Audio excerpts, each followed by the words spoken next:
बच्चों कल हमने क्या पढ़ा था, द्विघात समीकरण, है ना।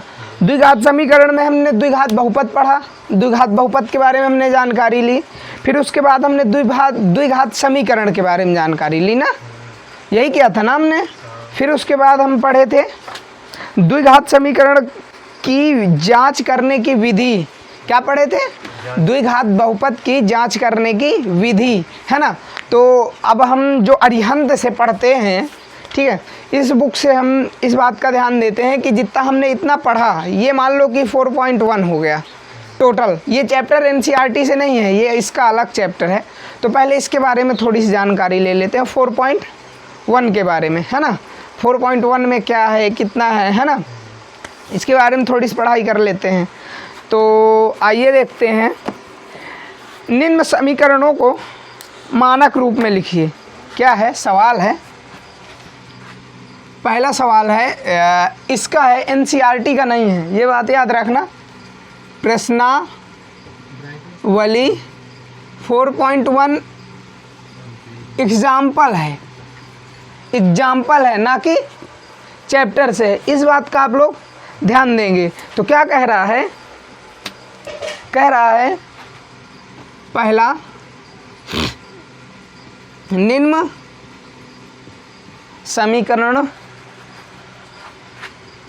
समीकरणों को मानक रूप में लिखिए, है ना, लिखिए, ठीक है। ये हो गया, निम्न समीकरण हम मानक रूप में लिखेंगे। मैंने मानक रूप के बारे में क्या आपको बताया था, मानक रूप मैंने भगवान विष्णु के रूप में बताया था ना। मानक रूप जो उसका ओरिजिनल रूप है कह सकते हैं, या वास्तविक रूप, है ना, जो द्विघात समीकरण के रूप लिए होता है ना। अब जैसे है कि तुम्हारा रूप क्या है,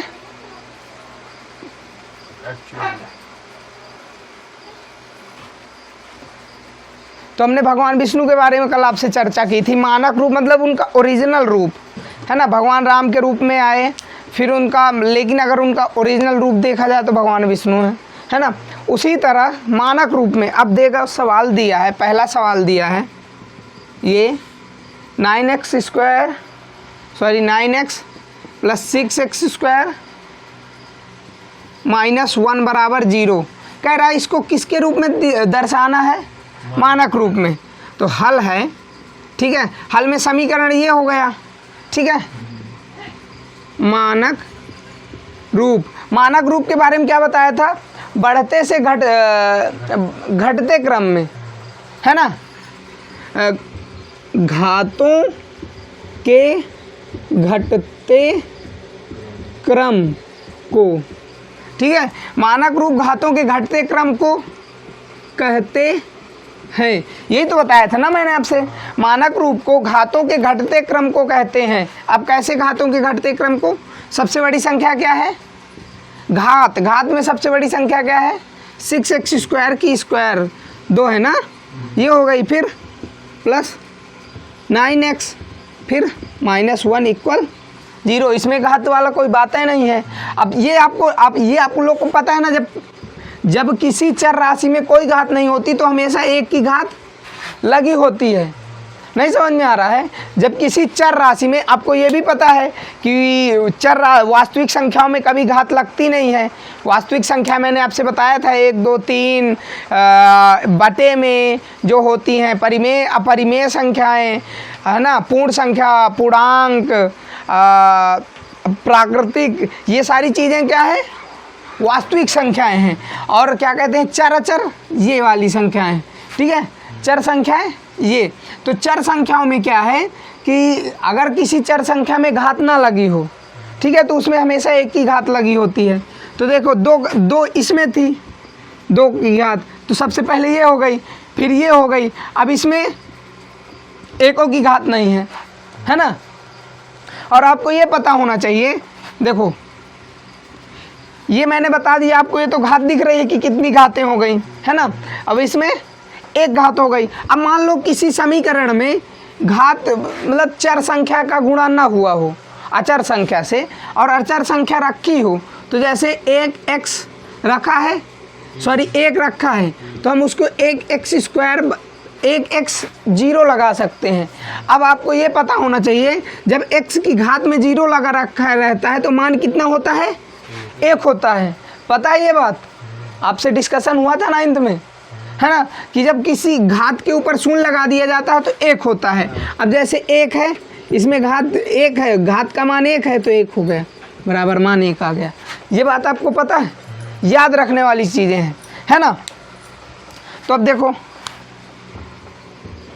x² बराबर 0 0, ये आ गया अपने मानक रूप में। तो हम इसको मानक रूप का समीकरण का वास्तविक रूप ये लिख दिए, बराबर 0। समझ में आया? हैं, अब सही हो गया, मानक रूप समझ में आया, ठीक है। इसके बाद बंद कर। अब दूसरे नंबर में भी यही सवाल है कि मानक रूप में दूसरा नंबर ये, ठीक है, निम्न समीकरण को मानक रूप में लिखिए। अब जैसे एक सवाल दे दिया, पहला सवाल 9x² = 10, दूसरा दे दिया, ठीक है, -7x बराबर 9x²। ये हो गए 2 सवाल हल करते हैं इसके, ठीक है। तो अब क्या कह रहा, मानक रूप मतलब उसका परफेक्ट रूप या ओरिजिनल रूप, कुछ भी आप कह सकते हैं ना। तो सबसे पहले आपको पता है कि ये इसका, हम इसको पहले समीकरण में बदलेंगे, किस में, समीकरण के रूप में लिखेंगे। समीकरण के रूप में लिखने के बाद किस में लिखेंगे, मानक रूप में लिखेंगे, है ना, ठीक है। तो समीकरण के रूप में लिखने के लिए 10, अब ये प्लस का है इधर, देखो 10 प्लस का है, बराबर की इधर आएगा, कहे का होगा, माइनस का होगा, =0। तो ये समीकरण बन गया, क्या बन गया, समीकरण। अब क्या बनाना है, मानक रूप। अब मानक रूप के बारे में आपको पता है, घातों के घटते क्रम को मानक रूप कहते हैं, है ना। तो हम लिख सकते हैं 9x² + 0x - 10, ठीक है, क्योंकि मानक रूप का वास्तविक, मानक रूप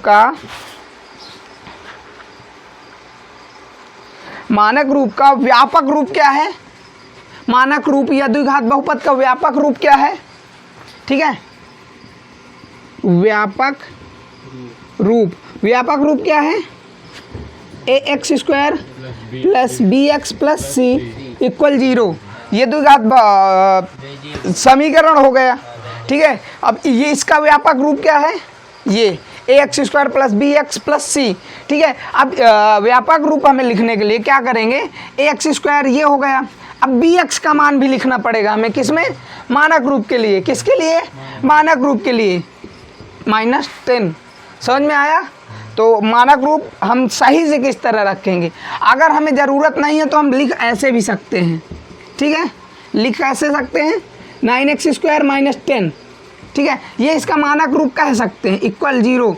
लेकिन सही क्या है, नंबर आपके इसमें भी नहीं कटेंगे, लेकिन सही क्या है, ये समझ में आ रहा है, हाँ, ठीक है, पहला हो गया।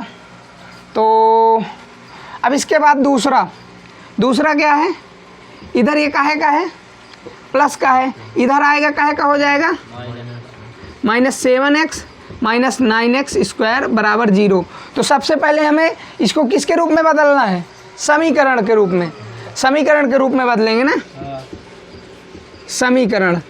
समीकरण में हमने मान लो सही से समीकरण या मानक रूप, समीकरण के मानक रूप में चेंज करना है, समीकरण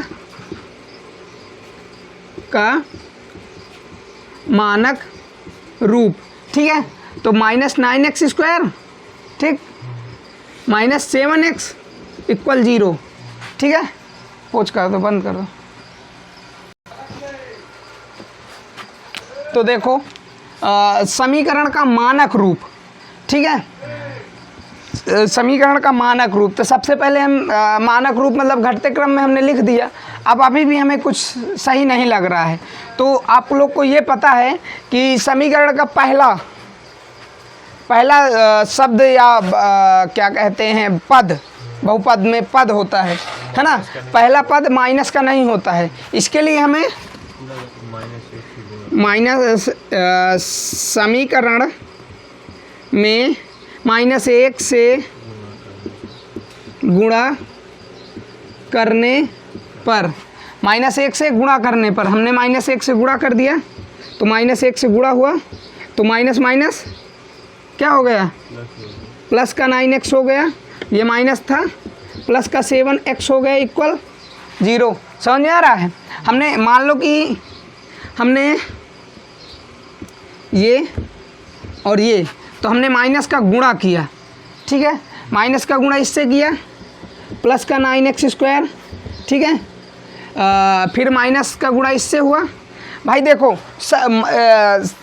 संख्या का संख्या से गुणा होता है, लेकिन चिन्हों का चिन्हों से, किससे होता है, चिन्हों का चिन्हों से। अब मान लो कि माइनस हमेशा अकेला नहीं होता, उसके साथ भी एक लगा रहता है। अब -1 का गुणा इससे करोगे, ठीक है, -1 का गुणा इससे किया है ना, तो 9 1 माइनस माइनस प्लस हो गए, 9 1 जा 9 हो गया, माइनस माइनस प्लस हो गया, 7 1 जा 7x हो गया इक्वल 0। समझ में आया, ये बात समझ में आई, ठीक है। अब इसको क्या करेंगे हम, तो हम इसको सीधा डायरेक्ट x² - 7x बराबर 0। अब हम इनको व्यापक रूप लिखेंगे, है ना। मानक रूप का व्यापक रूप क्या है, व्यापक रूप, समीकरण का व्यापक रूप क्या है, ax² plus bx plus c equal 0, है ना। ax² plus bx plus c बराबर 0। इतना समझ में आया, है ना, दोनों को समझ में आ गया। अब क्या करना है इसमें कि हमें ये तो पता है कि वास्तविक संख्याएं क्या है, वास्तविक संख्या 7 है, 9 है, दो संख्याएं वास्तविक संख्याएं हैं। अचर संख्या x² और x है, 2 हैं, है ना। तो हमने सबसे पहले ये लिखना है 9x² प्लस 7x प्लस, अब c क्या है, c में कुछ नहीं है ना, तो हम 0 बराबर ये हो गया समीकरण का मानक रूप जो वास्तविक है ना। हम लिख इतना भी सकते थे, ये भी मानक रूप हो सकता है, ठीक है। मानक रूप में हमने घातों के घटते क्रम को हमने लिख दिया, है ना, हमने घातों के घटते क्रम को लिख दिया, ये भी होगा, लेकिन हम व्यापक रूप के द्वारा इसको ऐसे लिखेंगे, ये सही से सही है ना, ठीक है। पॉज करो।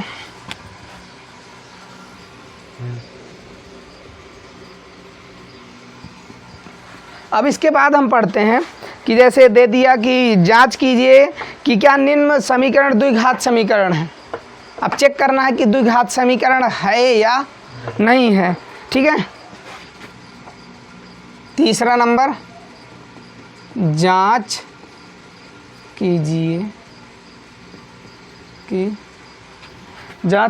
कि क्या निम्न समीकरण द्विघात समीकरण हैं या नहीं है, द्विघात समीकरण हैं या नहीं है। तो सबसे पहले एक बात ये ध्यान देनी होती है, सबसे पहले हमें इसको पढ़ना होता है कि हमें कह क्या रहा है। मेन बात है इसको, ये अगर तुम समझ गए तो सवालों में कुछ नहीं है, मेन तो इसमें है ये कह क्या रहा है ना। तो इसके लिए हमें पहले अपना दिमाग लगाना पड़ेगा कि जांच कीजिए, जांच क्या है, चेक करना, है ना। जांच क्या है, चेक कीजिए, मतलब चेक, जैसे आपने कुछ गलत लिखा, कुछ सही लिखा, उसको कोई तीसरा चेक करेगा, है ना, तो वही क्या होती है, जांच, ठीक है। करिए निम्नलिखित समीकरण। अब समीकरण क्या है, समीकरण प्लस सी, या तो ax3 plus bx² plus cx plus d, ये क्या है, समीकरण हो गए। क्या हो गए, इतना समझ में आ रहा है, ये समीकरण हो गए। लेकिन वो किसकी बात कर रहा है, द्विघात समीकरण, वो किसकी बात कर रहा है, समीकरण तो ये भी हैं, दोनों हैं, ये भी है ax² plus bx plus c, A X cube plus B X square plus C plus D, ठीक है, ये दोनों समीकरण है, ये बात याद रखना, ठीक है, इक्वल जीरो, ठीक है। लेकिन वो किसकी बात कर रहा है? द्विघात समीकरण। किसकी? द्विघात समीकरण। तो द्विघात समीकरण का व्यापक रूप क्या है? व्यापक रूप जो देखो A X square plus B X plus C, जो हम देख के कह सकते हैं कि यह द्विघात समीकरण है, ठीक है, जिसको हम देख के कह सकते हैं या मान सकते हैं, तुरंत देख के कह सकते हैं, ऐसा रूप देख लेंगे, या इसको आगे या तो ये नहीं होगा या तो ये नहीं होगा, लेकिन इस पे कोई छेड़खानी नहीं होनी चाहिए, ठीक है। जो एक्स स्क्वायर की घात है और गुणांक है, इस पे कोई छेड़खानी नहीं होनी चाहिए, ठीक है। गुणांक जीरो नहीं होना चाहिए, ठीक है, एक्स स्क्वायर का गुणांक जीरो नहीं होना चाहिए और एक्स का मान हमेशा 2 होना चाहिए। इस पे कोई छेड़खानी नहीं। तुम इन दोनों पे छेड़खानी कर सकते हो, इन पे तुम छेड़खानी कर सकते हो, इस पे छेड़खानी नहीं कर सकते हो।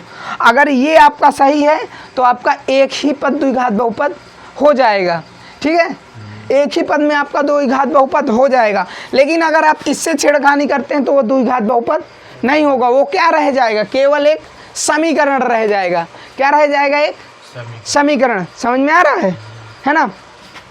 तो आइए आते हैं सवालों में। इतना समझ में आ गया बच्चों? ठीक है, अब आते हैं सवालों में।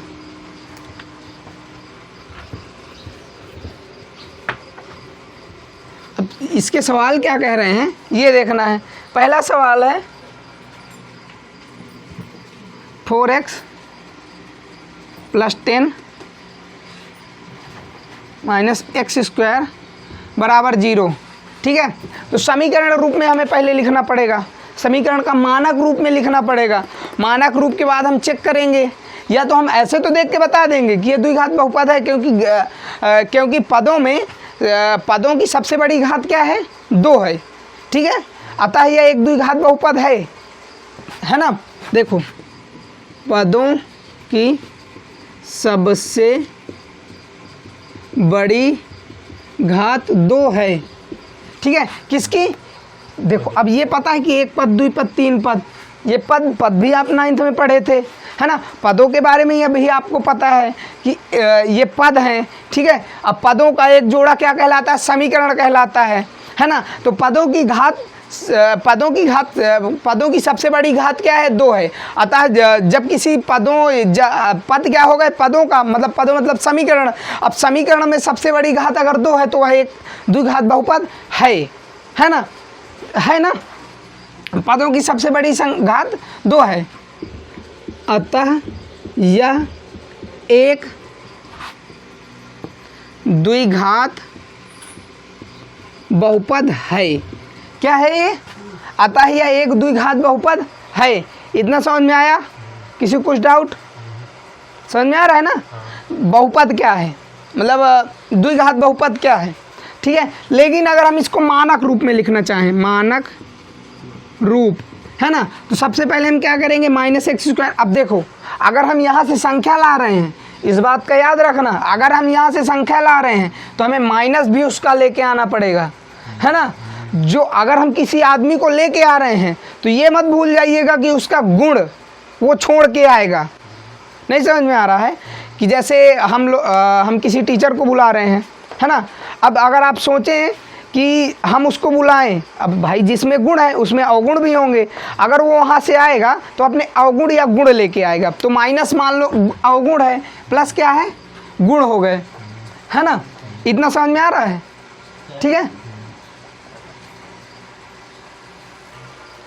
इतना समझ में आ गया आपको? ठीक है। अब इसके बाद हम क्या करेंगे? मानक रूप में हम लिखने के इच्छुक हैं, है ना। हमने मानक रूप लिखा, तो मानक रूप के बारे में आपको पता ही है। मानक रूप क्या है? घातों के घटते क्रम को क्या कहते हैं? मानक रूप कहते हैं। किसको? घातों के घटते क्रम को क्या कहते हैं? मानक रूप कहते हैं, ठीक है। तो हम सबसे पहले घात क्या है? एक्स स्क्वायर माइनस की, फिर ठीक है, फिर इसमें एक, अब ये पता है आपको कि इसमें किसकी घात लगेगी, है ना। 4x 1 लिखो या ना लिखो कोई दिक्कत नहीं है, लिखा भी नहीं रहता है, कहीं भी लिखा नहीं रहता है। हम अपने से अगर घातों के क्रम को लिखने के लिए समझना है तो लिख सकते हैं। फिर प्लस 10, एक्स स्क्वायर 0, इस पे 1 कर सकते हो।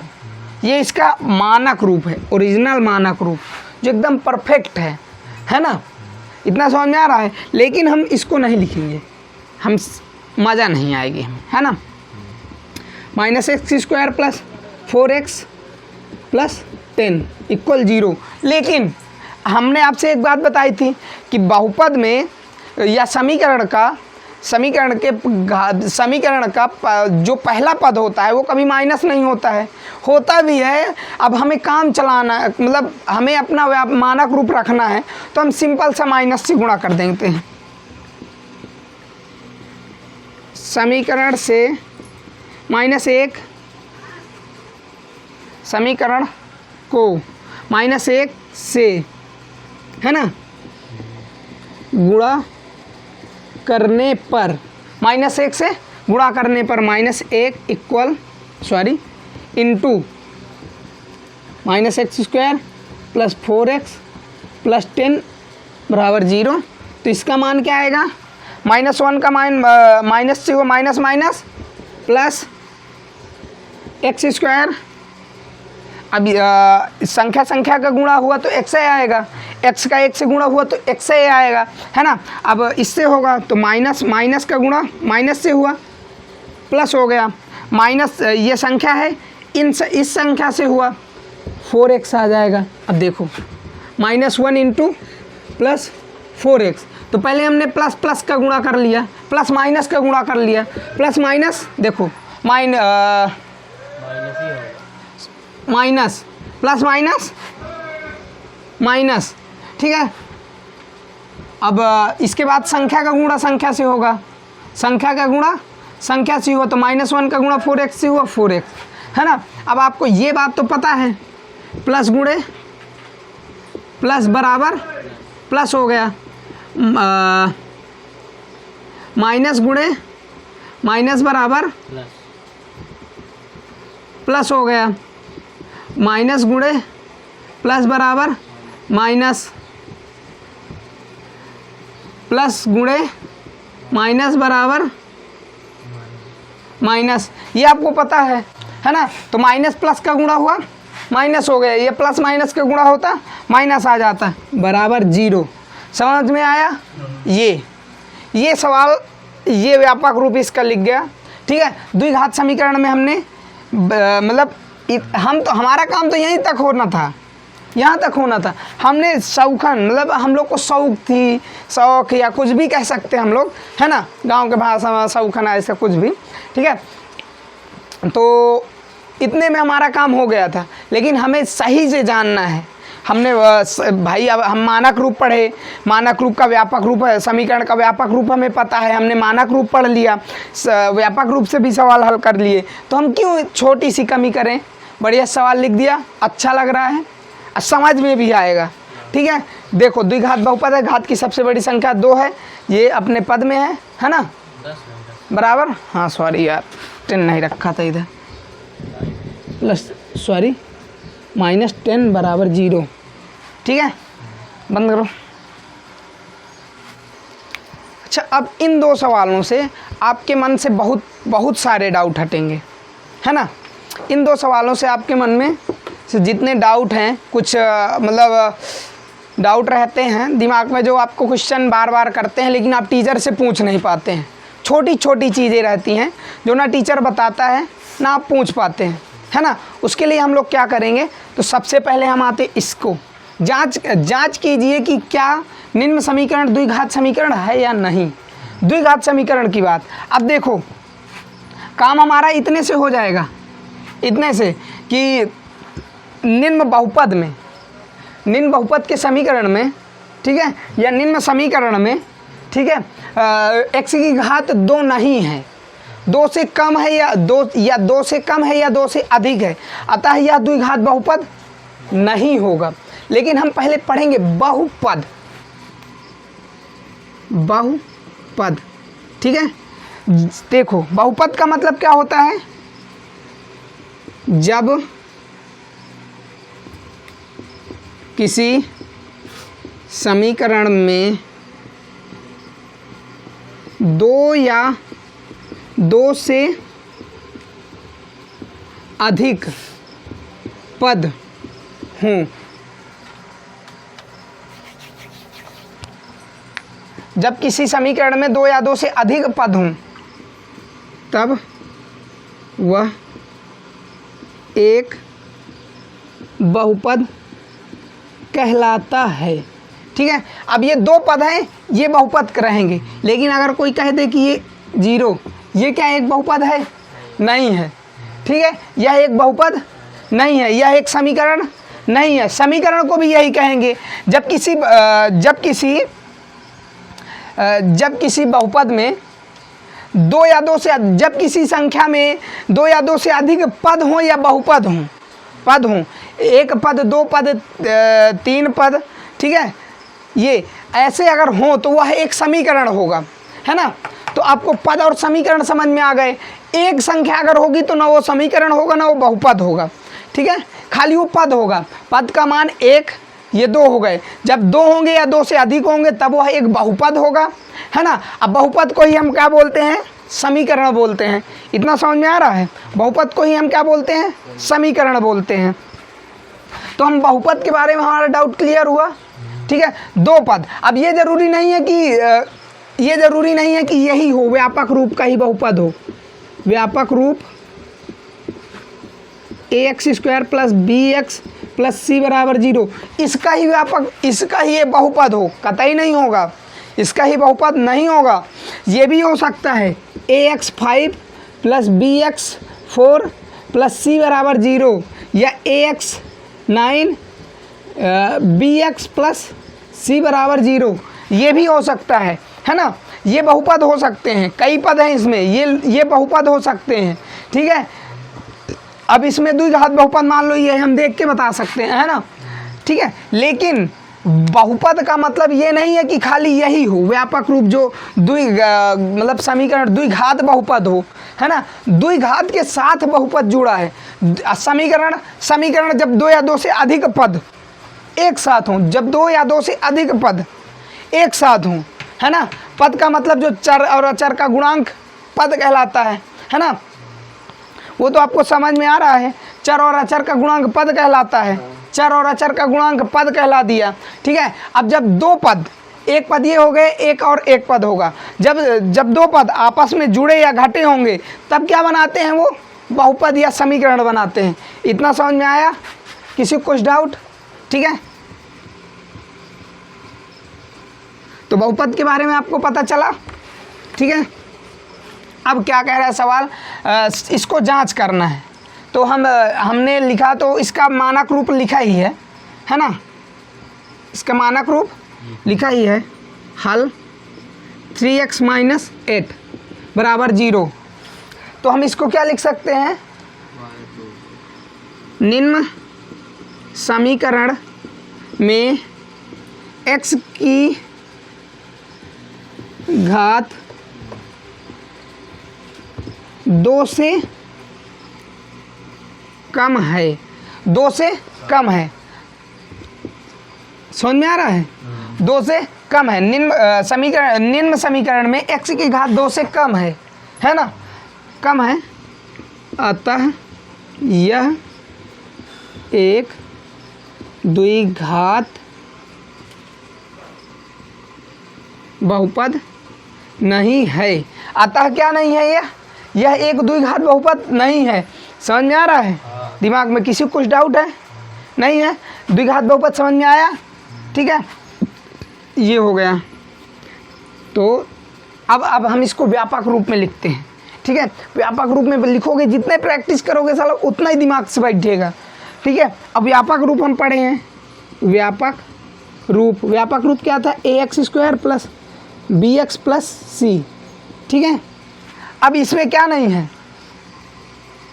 अब इनका दोनों का मान है, मान लो 3x - 8 = 0, है ना। अब हमने बार आपसे बताया था ना, इससे छेड़खानी नहीं होनी चाहिए। अगर इससे छेड़खानी हो गई तो वह द्विघात बहुपद नहीं है। या तो उसमें घात ना हो, ठीक है, या तो a का या x का गुणांक 0 हो, तब वह नहीं हो सकता है बहुपद। अब वही दो में से एक हुआ, क्या हुआ, x की घात नहीं है, या तो मान लो कि x a का गुणांक 0 था तो गुणा होकर वो 0 हो गया, तब ये द्विघात बहुपद नहीं हुआ। समझ में आया? किसी को कुछ डाउट? ठीक है, लिख लो, बंद कर दो। आइए अब इसको पढ़ते हैं। इसमें क्या है, देखो हम इसको देख के बता सकते हैं कि यह द्विघात बहुपद है या नहीं, क्योंकि बहुपद का गुणांक x स्क्वायर है। स्क्वायर जब किसी बहुपद के गुणांक जब किसी बहुपद में चर राशि की अधिकतम घात 2 होती है तो वह एक द्विघात बहुपद होता है ना। किसी बहुपद में या किसी समीकरण में चर राशि की अधिकतम घात 2 होती है ना, तो वह एक द्विघात बहुपद होता है। सिंपल सी बात, इसमें कोई डाउट नहीं है ना। लेकिन इसके बारे में अब जाने तो कि ये संख्या कौन सी है ना। यह परिमेय संख्या है कि अपरिमेय संख्या है, कौन सी संख्याएं हैं ये? नहीं, रूट कभी बटे में नहीं होता ना, अपरिमेय ही। रूट कभी बटे में नहीं होता। हमने आपसे क्या बताया था कि जो रूट की संख्याएं हैं अगर वो बटे में हो गई तो वह क्या हो जाती हैं, अपरिमेय संख्या हो जाती हैं, है ना। तो वास्तविक संख्या की बात हुई थी, आपको याद है अभी इसमें कि वास्तविक संख्याओं का गुणांक चर राशि से हो। वास्तविक संख्या किसका, वास्तविक संख्याओं का गुणांक चर राशि से हो, द्विघात बहुपद कहलाता है। चर राशि से हो बहुपद कहलाता है, या समीकरण कहलाता है, समीकरण कहलाता है।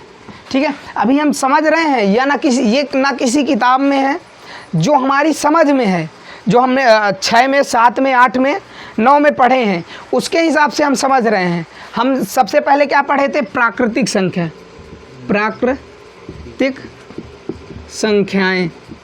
हमने प्राकृतिक संख्या पढ़ा, फिर हमने पूर्ण संख्याएं, फिर हमने क्या पढ़ा, पूर्णांक संख्याएं। ठीक है, इसके बाद हमने क्या पढ़ा था, फिर उसके बाद परिमेय संख्याएं। ठीक है, फिर अपरिमेय संख्याएं। ठीक है, इतना समझ में आया। यह सब क्या है, वास्तविक संख्याएं। ठीक है, आप लोग को ये पता है वास्तविक संख्या। आप प्राकृतिक संख्या भी पढ़ चुके हैं, पूर्ण संख्या भी पढ़ चुके हैं, ठीक है, पूर्णांक भी पढ़ चुके हैं, परिमेय संख्या भी पढ़ चुके हैं, अपरिमेय संख्या भी पढ़ चुके हैं। तो इसमें किसका गुणांक है, अपरिमेय संख्या का गुणांक किससे है, काट दे, क्या करना, काट दे,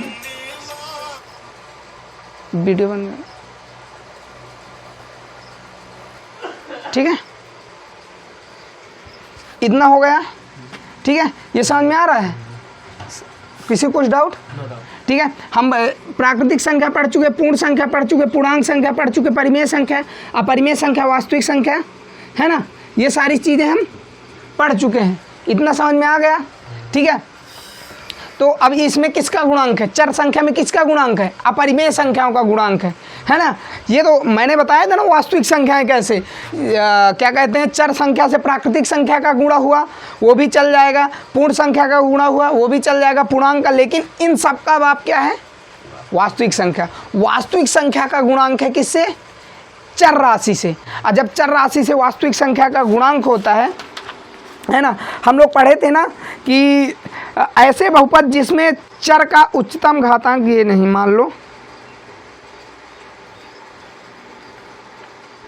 हाँ, ऐसे बहुपद जिसमें चर राशि का गुणांक 2 हो, चर राशि का उच्चतम घातांक 2 हो, बहुपद कहलाता है। द्विघात बहुपद के गुणांक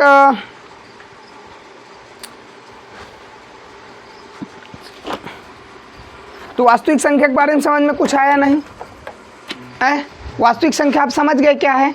शुरू में वास्तविक संख्या के बारे में कुछ बातें हुई थी, थ्योरी में लिखाए थे ना, ठीक है। अब इनको अपने से पढ़ सकते हो या तो अगले वीडियो में कभी पढ़ा दूंगा, है ना। जब शुरू करूंगा शायद पहला चैप्टर तो वास्तविक संख्या का है, लेकिन वो सिर्फ यहाँ से शुरू कर रहा है ना, अपरिमेय संख्या से ही शुरू कर रहा है, और वो भी सही से नहीं बता रहा परिमेय संख्या। हम किसी दिन वीडियो में बताएंगे, ठीक है।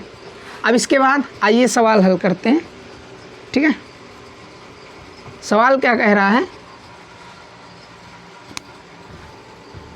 सवाल है 7 करडी 2x² + 1/करडी 2 = 0, ठीक है। ये तो अब व्यापक रूप में तो रखा ही है, सॉरी व्यापक रूप मानक रूप में तो रखा ही है।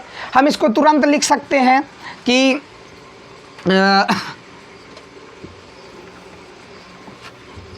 निम्न समीकरण में x की अधिकतम घात 2 है ना। निम्न समीकरण में x की अधिकतम घात क्या है? 2 है। अतः यह एक द्विघात समीकरण है। ये तो हमारा सवाल हल हो गया। सवाल हल होने के बाद क्या कहेंगे हम? अब हम शौक है हमें, हम ज़्यादा पढ़ लिए हैं, हम अपनी समझ से ज़्यादा पढ़ लिए हैं, तो हम आइए व्यापक रूप देखते हैं। व्यापक रूप क्या है? ax² + bx + c = 0, है ना। इतना हो गया 7 करडी 2x², ठीक है। अब इसमें किसका मान नहीं है? bx का मान नहीं है ना, तो bx के मान के लिए हम क्या करेंगे? 0x, है ना। फिर c का मान 1/2। इतना समझ में आया? = 0 हो गया, समझ में आया? ये हमने इसको व्यापक रूप लिख दिया। व्यापक रूप में लिखा गया मानक रूप या मानक समीकरण, समझ में आया? ठीक है, तो आज यहीं से ख़त्म करें, ठीक है।